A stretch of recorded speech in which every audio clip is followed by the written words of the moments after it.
More than a century and a half has passed since the story first began to be whispered, and nearly 200 years since the mansion once stood in the American South. Yet the legend of the Hughes family ghost has never completely disappeared. It no longer appears on maps, has no surviving photographs or clear land records. Yet it continues to exist within fragmented memories passed down through generations, lingering like a shadow that history never fully erased. In the 1840s, before the American Civil War broke out, Samuel Hughes was known as a wealthy and reclusive merchant in the southern United States, beginning his fortune by collecting scrap metal and discarded materials near river docks and early rail lines.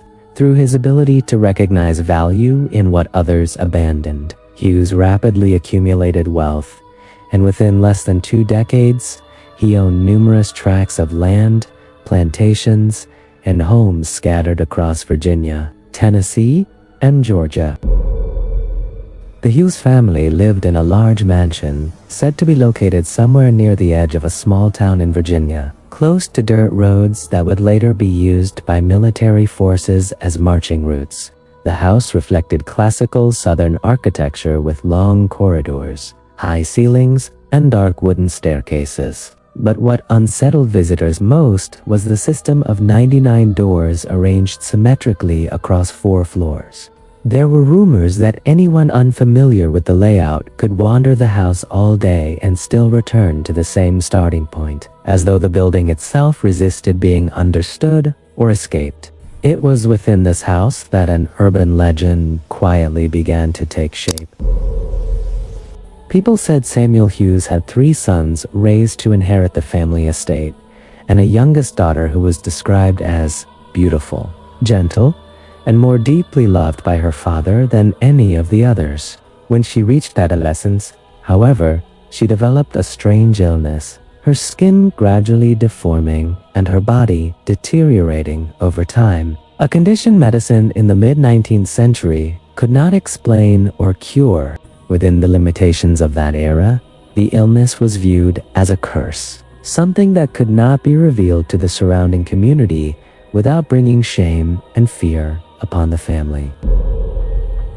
To hide the tragedy, Samuel Hughes confined his daughter to the highest floor of the mansion in a windowless room, where meals were passed through a narrow opening and servants were required to walk backward without ever meeting her gaze. At night, people living nearby claimed they heard long, distant cries drifting from the house, thin and mournful sounds that blended with the wind moving through the surrounding forest. By the late 1850s, those cries abruptly ceased. The girl died alone, and Samuel Hughes refused to bury her, instead placing her body inside a stone coffin sealed with a thick glass lid and leaving it within the same room where she had been confined. Each day, an elderly servant continued bringing meals upstairs and placing them before the coffin, as though the girl were still alive. And on the first anniversary of her death, Hughes prepared a white dress, a rare mechanical doll, and a warm meal. That night, after the mourners departed, the servant went upstairs to clean and returned in a state of terror, repeating only one sentence over and over, saying that the young mistress had returned. When the door was forced open, the glass lid of the coffin had been opened. The doll rested on top, blinking its eyes, and the food had been partially eaten, even though the room remained locked from the outside.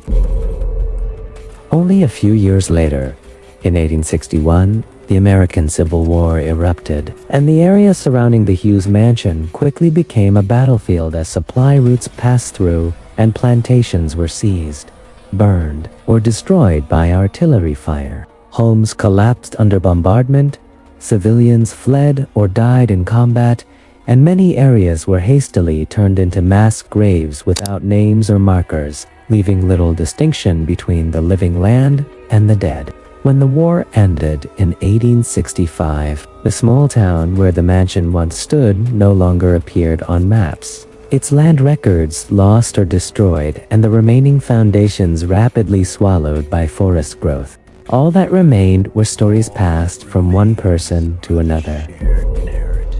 In the decades that followed, hunters, woodsmen, and surviving veterans claimed that when passing through the area at night, they heard slow, steady knocking sounds, despite there being no house left standing anywhere nearby. Some said they saw the figure of a woman in a white dress standing silently in the fog, only for her to vanish the moment they attempted to approach. Today, more than 160 years have passed since every physical trace was erased, with no mansion, no family, and no grave remaining. Everything that once existed buried beneath war and time. And it is this complete disappearance that makes the legend so unsettling.